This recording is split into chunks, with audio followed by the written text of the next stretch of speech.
Om Shri Sai Ram Dhyana Vahini by Bhagwan Shri Satya Sai Baba.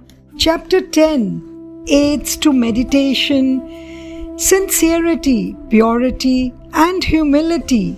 Those who are Jivan Muktas or liberated ones while living are as the lighthouses that point out the way to ships caught in blinding darkness in mid-ocean. The spiritual lighthouses show the way to those who struggle helplessly to find out the way in the pitch darkness of ignorance.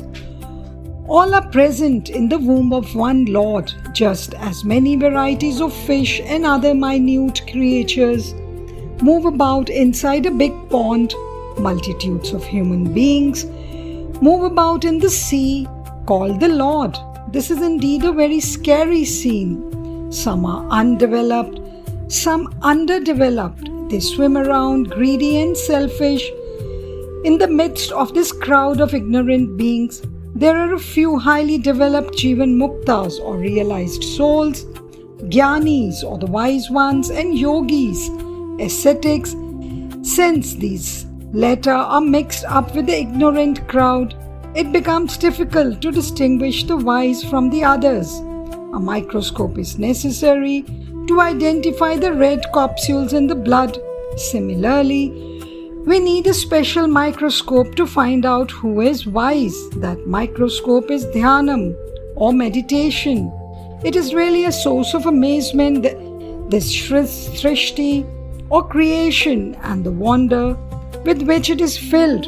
But considering present conditions, there are very few who show the path of light.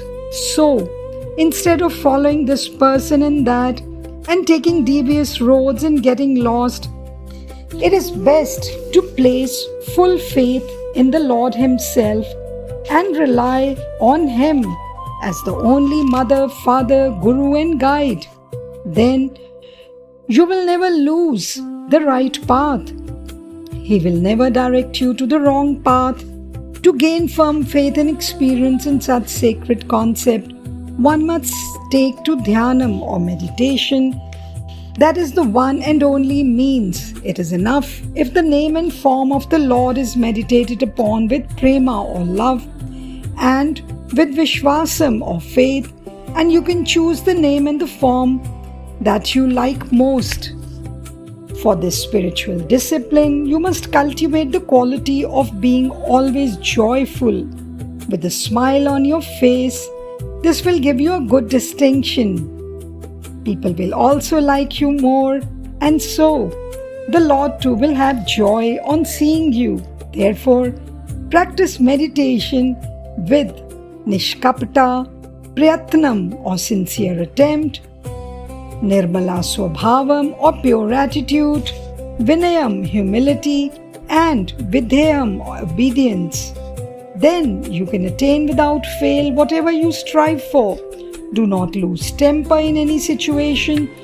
Do not lose courage in any contingency. Respect everyone, whatever their status.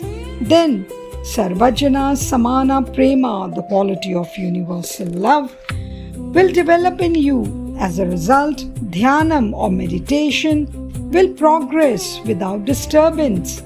For the cure of illness, without resort to drugs, dhyanam meditation is the only remedy.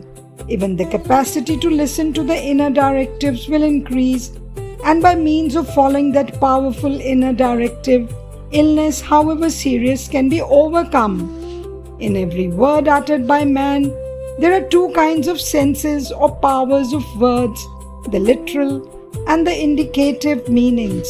The Upanishads take up the second. For example, the word Veda Swarupa does not mean the obvious, the form of Veda. Upanishad clarifies and elaborates its innate meaning as Brahman. One important thing which is to be noted is that it is possible and desirable to utilize the full power of words through softness and sweetness. If one is anxious to see God in every object, the sweetness of the word will be of immense help. Sir, Master, Lord. In these words lie the secret of much affection and regard. Through these and such words, how happy you can make others and how light your minds will become. When meditation is carried on in that happy and joyful mind, how quickly can ekagrata or concentration be attained? Instead, if you use in conversation words that blame others and despise them, you become the target for blame in your turn, and your mind gets agitated by the effect of both. And if you wish to sit in meditation in such an agitated mood, the objective of meditation cannot be realized. Moreover, it amounts to demeaning the practice of meditation. Therefore, if you really wish to be happy through meditation, you must, as a preliminary to the process, be engaged either in joyful conversation or happy thoughts or memories. Sweet and soft conversation helps dhyanam or meditation a great deal. Man must cultivate such virtues. Even after man leaves his body, his virtues remain in the world. Good conduct is the true strength and glory of man. Character alone is the power. Use your virtues and character to attain the sakshatkaram or realization of the Lord. Hold fast to that goal. When you are on this path, you must have contentment. Whatever the gain or loss or state, this is very essential. Contentment breeds happiness.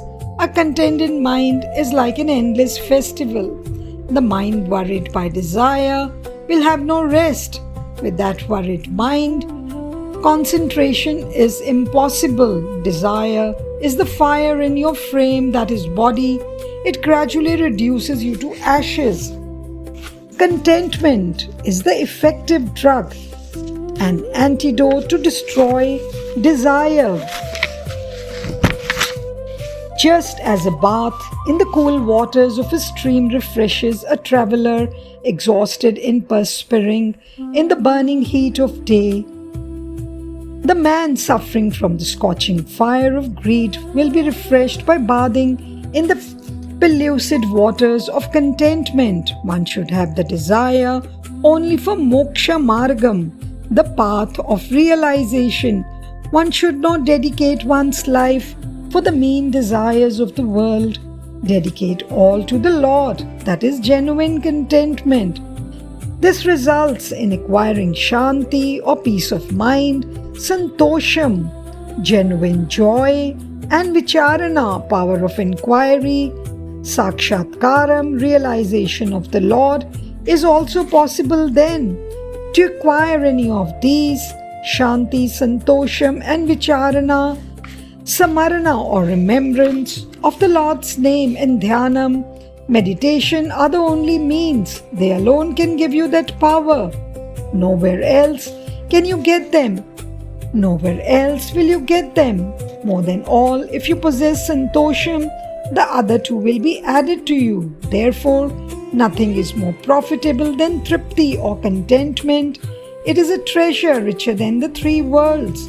The contented person can experience Bhagavad Vibhutulu, or indescribable divine glory.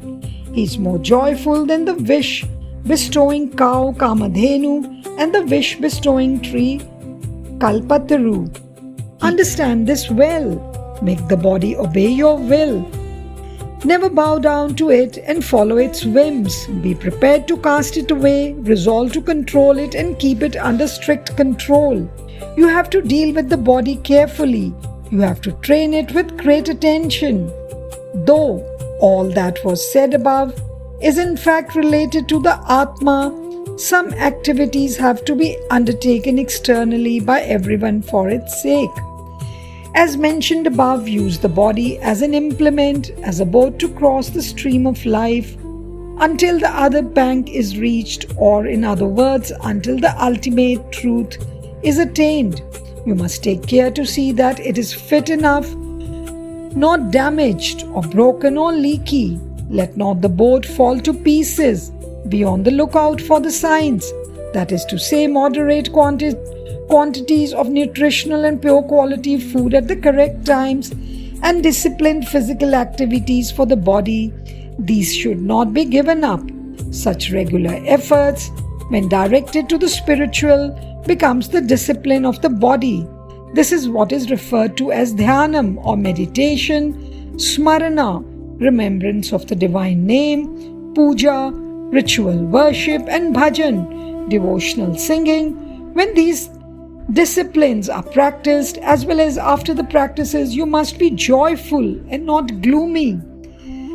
This should not be forgotten. You should not get tired or dejected. If, however, you get tired, then you can, after finishing the spiritual practices, eat a few groundnut kernels or kaskas seeds or almond seeds soaked overnight in water. These will cool the body and endow it with strength. Thus, every man must develop the virtue of tripti or contentment through dhyana sadhana or the practice of meditation. Tripti or contentment is a sattvika or pure quality. It will not transform you into an idler. No, not at all. It will, on the other hand, permit the mind to travel towards the Lord. It will grant peace. It will also hinder unessential activities which have selfishness as their aim. The contented man will be fully sattvika or pure. He will lead an inner life in communion with the Atma. He can do any work without rest and without boredom. The waves of the mind, which sway in many directions, get a single aim. Rishis or sages, bhikshus, religious mendicants, and yogis, ascetics of the past, realize the goal of life by means of freedom from grief or anxiety that came to them through contentment. Tripti, contentment, gives all sadhakas, spiritual aspirants, the enthusiasm and the vigor necessary for treading the path that leads to sakshatkaram or realization of God. It makes the aspirant become unaware of the difficulties present in that path. It is because of these qualities that the aspirant treats as poisonous all the impermanent things of this life. He discards them as trash. Through tripti or contentment, vivekam, discrimination, vairagyam, renunciation, and vicharana shakti or power of inquiry can be strengthened. See the story of Meera, who is an example of such experiences. Understand well the stories of Radha, Jayadeva, and Gauranga. They will teach you the truth. Jai Sai Ram. साईश्वराय विद्महे सत्यदेवाय धीमहि तन्नः सर्वप्रचोदयात्। ॐ साईश्वराय विद्महे सत्यदेवाय धीमहि तन्नः सर्वप्रचोदयात्। ॐ साईश्वराय विद्महे सत्यदेवाय धीमहि तन्नः सर्वप्रचोदयात्। ॐ